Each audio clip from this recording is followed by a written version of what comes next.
When My Neighbor Wore a Hood. Chapter 1. The Day He Moved In. It was a chilly March afternoon when the U-Haul rumbled onto our street. I was leaning against the porch railing, sipping from a lukewarm can of soda, when I saw the truck slow in front of the old Thompson's place. The house that had been empty for almost a year. The paint was peeling, the blinds had yellowed, and the grass hadn't been mowed since last summer. Out stepped a man in a dark grey hoodie. Not unusual, except he kept the hood up, even as he unloaded boxes, even as the wind caught his jacket, even as sweat gathered on his brow. I watched him for a while. So did the neighbors. Mrs. Ellison peeked through her curtains across the street. The kids on the sidewalk stopped kicking their soccer ball. Even our mailman hesitated for a few seconds too long in front of the house before moving on. I didn't know why everyone was watching him so closely, but I felt it too. Attention, not because of anything he did, but because of what he didn't do. He didn't smile. He didn't wave. He didn't remove the hood. That night at dinner, Dad asked if I'd seen the new guy. Kept his hood on the whole time, I said, more curious than critical. Dad frowned. Hoodies make it easy to hide your face. Mum changed the subject. But when I went to bed, I kept thinking about it, about how fast a person can become a question, a rumor, a warning. He hadn't spoken a word to anyone, and yet, by nightfall, he had already become a story. I didn't know his name yet, but I knew what people were already calling him. The Man with the Hood. Chapter 2. The Smile Behind the Silence. For a week, he didn't say a word. He came and went at odd hours, hood up, hands in his pockets, head low. Every day I watched him from the window, trying to figure out what kind of person he was. He didn't leave trash on the curb.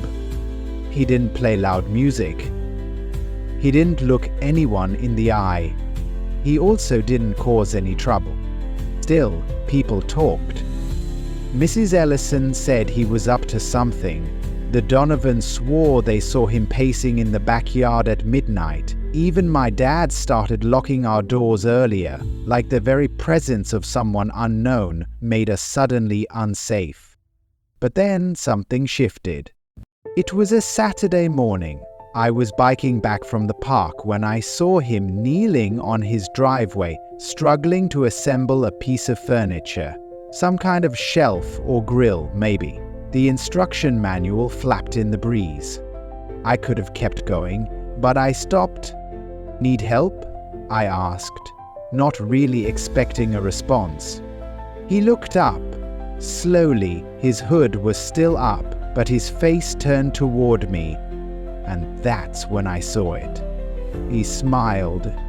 Not big, not flashy, just a small, warm smile that crinkled the corners of his eyes. "No tools," he said, his voice deeper than I expected, calm. "Forgot the wrench." I dug into my backpack. "I've got one." We worked together in silence, save for the occasional instruction reading and shared glance. I handed him bolts. He tightened them with my wrench. He didn't ask my name. I didn't ask his. But before I left, he said, "Thanks. I appreciate it." I nodded and rode off. But something in me felt lighter, like I had cracked open a window in a room that had been shut too long. Later that evening, I saw him again, standing on his porch as the sun set. His hood was still up, but when he caught me watching, he smiled again. It was the same smile, quiet, gentle, and in that silence, something kind had spoken. Chapter 3. The Street That Started to Whisper. By the end of the second week, the neighborhood had already made up its mind about him. It started small, quiet conversations in front yards, whispers between hedges. I could hear bits and pieces when I passed by on my bike. He never goes to work, always wearing that hood, probably hiding something. The man hadn't done anything wrong, but people had already decided he didn't belong. One morning, I saw a neighbor walk her dog on the opposite side of the street. She used to walk right past the Thompsons' house without hesitation. Now she crossed early, tugging her leash a little tighter as she passed. At school, I even heard someone mention him. Some guy in a hoodie moved in on Birchwood. Creepy. They didn't know he was my neighbor. I didn't correct them. It was like the street itself was beginning to hum with suspicion, as if every siding panel and mailbox was whispering rumors, echoing fear, passed from one household to the next. The strange part? He didn't seem to notice, or maybe he did and chose not to care. He kept to himself. Fixed things in his yard, watered a row of potted plants that appeared overnight on his porch. Sometimes I'd catch him humming as he worked, a low tune, soft, almost hopeful. But even hope makes people nervous when they've already decided someone's dangerous. One evening, I saw chalk scribbles on the sidewalk in front of his house. They weren't playful drawings. They were words. Watch your back. They may always hide something. I knelt to erase them with my sleeve before he came out. My hands trembled. That night, I didn't see him on the porch. For the first time, the silence between us didn't feel gentle. It felt afraid. Chapter 4. Notes left in the mailbox. The first note appeared on a Wednesday. It was tucked inside the man's mailbox, folded once, no envelope. I only saw it because I was walking our dog past his house and spotted the corner sticking out like a paper tongue. I didn't read it, just noticed it was there.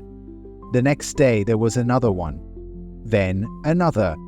He checked his mailbox in the evenings like clockwork.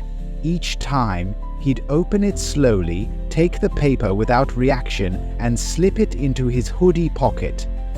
I never saw his expression, never saw him open them in public, but he always looked around afterward, as if expecting someone to be watching. I didn't tell anyone about the notes. Not yet. But the fourth one changed things. I was walking home from school when I noticed it had fallen, either dropped or left behind, on the ground beneath his mailbox. The wind had half unfolded it. I picked it up, hesitated, then read it. "Why don't you go back where you came from?" My stomach dropped.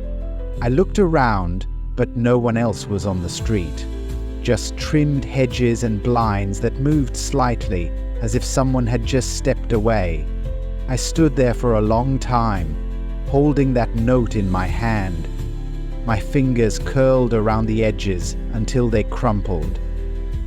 I couldn't move, couldn't breathe right. That sentence felt like a punch. Not just to Malik, but to me too. That night, I couldn't sleep. I kept picturing him reading those notes every day. What kind of courage did it take to open your mailbox, knowing that it might contain someone else's hate? What kind of exhaustion builds in your bones when you're constantly reminded that you're unwelcome? I stared at my ceiling for hours, heart pounding. I thought about all the things I wished I could say. Then I sat up, turned on my lamp and started writing. The next morning, I walked to his house with a folded piece of paper in my hand. I waited until no one was looking. Then I opened his mailbox and slid my own note in. "I'm glad you're here." I stood there a moment longer, as if waiting for a sign.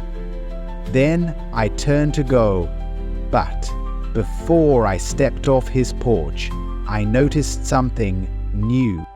A drawing, taped inside the glass of the mailbox. Simple, childlike. 2 stick figures sitting on a porch swing, beneath a bright yellow sun. It hadn't been there yesterday. I didn't sign my note. I didn't have to. Chapter 5. The first time he took off the hood. It was a Sunday. The sky was overcast, the air thick with the promise of rain. I had just finished helping my dad clean out the garage when I heard the soft knock. Not at our front door, at our fence gate. I opened it, surprised to see him there, the man with the hood. Only this time, his hood was down. He looked different, still quiet, still reserved, but more human somehow. His hair was close-cropped, neat. His eyes were softer than I expected. He held out a small box. "For your help," he said simply. I blinked. "For the shelf? That was weeks ago." He nodded. "Still, you were the first person who didn't look away." Inside the box was a small potted succulent. Nothing fancy, but something about it felt deeply personal, like a thank you he had been holding onto until he had the courage to deliver it. We stood there awkwardly for a few seconds before I motioned to our porch swing. "Want to sit?" He hesitated, then nodded. We didn't talk much, just sat side by side as the first drops of rain tapped the wooden railing. He watched the sky like it was something sacred. I watched him, wondering how long he had been hiding, and I realized then, his hood wasn't just about clothing. It was armor. It was safety. But today he'd taken it off. Across the street, Mrs. Ellison stared from behind her curtain. I saw her eyes narrow. But he didn't look at her. He only looked forward. And for once I did too. That was the day he stopped being the man in the hood and started becoming someone real. Chapter 6. When everyone looked away. It started with a broken window. I heard the crash just after sunset while I was finishing homework at the kitchen table. I ran to the front door and looked across the street. The man's porch light flickered. Shards of glass glittered in the grass below his front window. He stepped out slowly, hoodie on, gaze scanning the empty sidewalk. No one was in sight, but I knew someone had done it on purpose. No ball, no rock tossed by accident. The brick that shattered his window lay clearly visible. My parents came outside too, so did others, but no one went over. He stood there alone, looking at the glass like it had told him something he already knew. Then he turned and went back inside. No shouting, no police, no confrontation, just silence. The next day, the neighborhood group chat was full of speculation. Probably a warning. Should have known better than to move in here. He brings bad energy. Not once did anyone talk about helping him. That afternoon, I walked past his house on the way back from school. The window was covered with cardboard and duct tape. On it, someone had scrawled a message in red marker. "Leave." I froze, looked around. Curtains twitched. Someone pulled back inside quickly. But no one opened their door. No one crossed the street. Everyone looked away. I clenched my fists and marched up the steps. Knocked. Once. Twice. He answered, surprised to see me. "I can help clean it," I said, "if you want." He looked at me for a long moment, then nodded. And for the first time since he'd arrived, I stepped inside his home. It smelled like cedar and dust. Photographs lined the mantel. A mug sat on the kitchen counter that read, "Hope is quiet." We didn't say much as we swept and bagged the glass. But when I left, he stood in the doorway, watching. And I knew that while everyone else had looked away, that he had seen me. Chapter 7. The police came for him, not the truth. It happened on a Thursday afternoon. I was home early from school, half day for teacher conferences. I was in the kitchen fixing a snack when I saw the squad car roll slowly down our street. At first, I didn't think anything of it. Birchwood was quiet, but not immune to the occasional patrol. Then it stopped, right in front of his house. 2 officers stepped out. One rang the doorbell, the other stood back, hand resting casually near his holster. My stomach tightened. I moved to the window for a better view, careful not to be seen. He answered the door calmly, still in his hoodie, sleeves pushed up, paint smudged on his hands. I recognized it from earlier. He'd been repainting his front steps. They spoke. I couldn't hear what was said, but I saw their postures. The stiff shoulders, the clipped gestures. They asked for ID. He handed it over without argument. Minutes passed. Then one of the officers nodded, saying something. The other handed back the ID. They left. No arrest, no citations. Just a message. I watched him stand there for a long moment after they drove off, his hands slowly curling into fists. Then he turned back inside, closing the door quietly. That evening, word spread through the neighborhood like wildfire. He matched a description. Just doing their job. Better safe than sorry. No one asked what they were looking for. No one asked if he was okay. The truth didn't seem to matter. Only the image of 2 cops on a porch and a man in a hood standing in their shadow. Later that night, I walked over and knocked. He didn't answer, but I slipped a note under his door anyway. They didn't come for the truth. They came for the fear. I'm still here. I don't know if he ever read it, but the next day he waved at me from his porch. And he wasn't wearing the hood. Chapter 8. The day I sat beside him. It was a quiet Sunday, one of those slow-moving days where the world seems to hold its breath. The streets were still, most neighbors tucked inside or off running errands. I had planned to stay in too, but something tugged at me as I looked out the window. He was there again, on his porch, this time without the hood. His hands rested in his lap, head down, watching a small bird peck at crumbs near the steps. There was something heavy in the way he sat, as if the weight of weeks had finally settled onto his shoulders. I crossed the street before I could talk myself out of it. "Hey," I said, gently. He looked up, surprised, but didn't speak, just nodded. "Mind if I sit?" He shifted slightly and patted the empty spot beside him. We sat like that for a while, saying nothing. The breeze stirred the leaves on the sidewalk. The bird hopped closer, unfazed by our presence. "People don't usually sit with me," he said after a long pause. "They don't know you," I replied.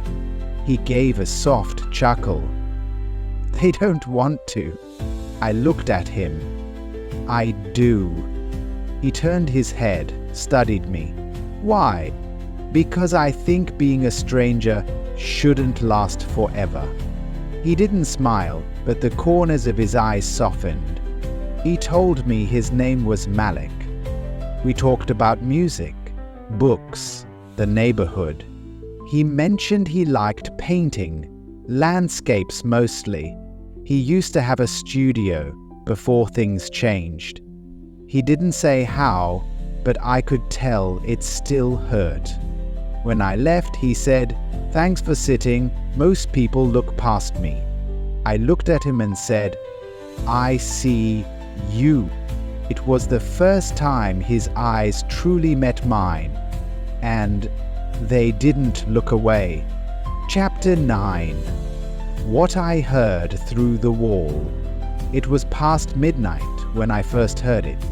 I had been tossing and turning for hours, the noise from the rain outside echoing like static against the window.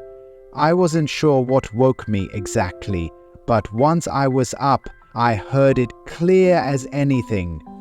Through my wall, from across the street, a voice. Not shouting, not even loud, but steady, familiar. I slipped out of bed and cracked my window. The wind rushed in, cold and damp, but I leaned closer, trying to catch the sound. It was coming from Malik's house. He was speaking, not to someone else, but to himself. A monologue, a memory. "I tried," he said softly. "I tried to make it feel like home." There was a pause. Maybe they don't want to know who I am. They only want to remember who they've already decided I must be. Another silence.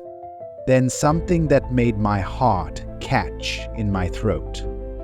I wish I hadn't come here. I pulled back from the window. My room suddenly felt too quiet, too warm, too safe. But I couldn't stop thinking about it. I lay back down, stared at the ceiling and tried to imagine what it felt like to speak your pain to the walls because you don't trust the people outside them. To carry your story so long that it spills out in the middle of the night because holding it hurts too much. The next morning I saw him walking back from his mailbox. He didn't look up, didn't see me at the window, but his shoulders sagged in a way that made my chest ache. At school, I kept replaying the moment. His voice, the heartbreak in it. I wanted to talk to someone, anyone, but I didn't know how to say it. How do you explain hearing someone break without ever seeing the cracks? That night, I sat at my desk and wrote something. A letter. Not long, not poetic, just real. You matter here. Even if they don't see it yet, I do. I hear you. I won't stop. I rewrote it 3 times. My hands shook. I was scared he might see it as pity. But I couldn't stay silent. The next morning, I slipped it into his mailbox and waited. All day, I kept checking the window. His porch remained still. No movement, no sign. Then, just before dawn the next morning, I saw it. The porch light flicked on. Soft, steady, a signal. And for the first time since he moved in, I felt it not just in my heart, but in my bones. He hadn't left. He was still here. And maybe, just maybe, he knew someone was still listening. Chapter 10. The protest on our sidewalk. It began with a sign. Someone planted it in their yard 2 houses down from Malik's. Bright red letters, bold and angry. Protect our neighborhood. By noon, 2 more signs appeared. By evening, 5. Then banners, flags, statements hidden behind slogans that never said his name, but everyone knew who they meant. That Saturday I woke to the sound of chanting. A group had gathered outside. Neighbors, strangers, people I'd never seen before, holding signs and yelling about safety, about tradition, about keeping things right. Malik didn't come outside. He didn't answer the knocks, or the reporters, or the questions. He just stayed inside, and I couldn't blame him. I watched from across the street, fists clenched. My parents stood behind me on the porch, quiet. I heard my dad sigh.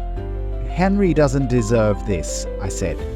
My mum squeezed my shoulder. That night, someone painted on Malik's driveway. A single word. Threat.